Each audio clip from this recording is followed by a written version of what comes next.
যে বালককে ভিত মারার হুকুম দিলেন ব্রিটিশ সরকার, তারই পক্ষে দাঁড়িয়ে ক্ষুদিরাম বসু ও প্রফুল্ল চাকি সাহেবের পিটন গাড়ি লক্ষ্য করে বোমা চালালেন মুজফ্ফরপুরে। সাহেব নিহত হলেন না, তবু নাবালক ক্ষুদিরামকে ফাঁসির হুকুম দেওয়া হলো।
হস্তান্তর করা হলো ইন্ডিয়ান ন্যাশনাল আর্মিকে। পোর্ট ব্লেয়ারের মাঠে তিরঙ্গা পতাকা তুললেন Subhash Chandra.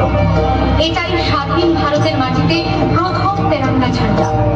আইএনএর commander in chief Subhash Chandra Bose হলেন ভারত, যাকে স্বীকৃতি দিয়েছিল 18টি দেশ।